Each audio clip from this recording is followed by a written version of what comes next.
What are kind of your just gut level reaction to Asbury, just as a pastor, as a man, as a Christian? What does that look like for you? I think one of the things to me is, I think first and foremost, it's exciting. There's this piece of you inside sometimes that's been in Christian work so long that you find yourself being skeptical a lot.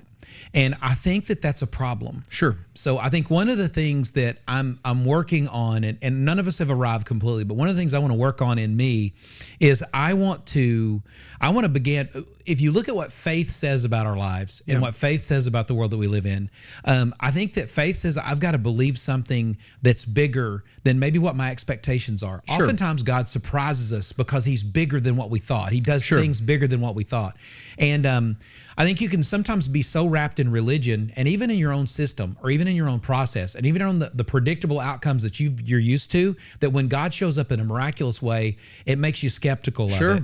We didn't go, we weren't there. Nope. But what I'm going to tell you from what I've seen at first blush, I don't know how I couldn't be unexcited about people gathering together to pray. Sure. They're worshiping, they're the word of God is being spoken. Absolutely. Is it all in perfection? Probably not. Probably among the crowd, if you had, I know there was the last day 50,000 people showed up in a town that only has 6,000 people. Yeah. So 50,000 people show up. Among 50,000 people, you're going to have a few people that are like little, you know what I'm talking about? So that's okay. Yeah. And we were bad about throwing the baby out with the bathwater. Yeah.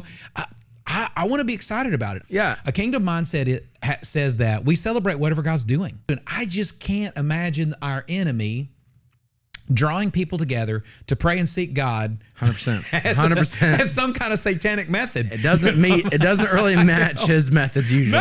No. I mean, you see enough of the secular stuff where there's some, really chubby dude dressed up like the devil dancing around or whatever. You know what I'm saying? That's satanic. Which I just want to say, if that's the best you got, that's bad. I mean, can you not? Terrible. Yeah. So terrible. So you have these, you have that. Chest hair and spandex, and that usually go together. Awful. Keep going. That's awful. Going. You need to screen your talent, Satan. Good but Lord. Anyway, when I look at that, though, I go, you can pick that out pretty easily. But when I look at this, a bunch of college students got together after a service where a pastor preached and taught and said, maybe some of you need to stay longer and pray. That turns into 14 days of prayer. Yeah. It brings people.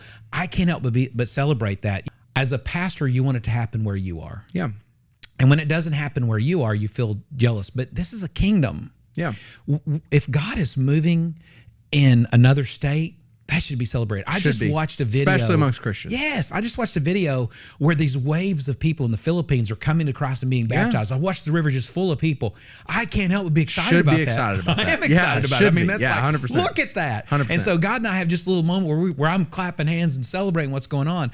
If God's moving in a church down the street from you, it should be celebrated. It's the kingdom's work. 100%. We are on the same team.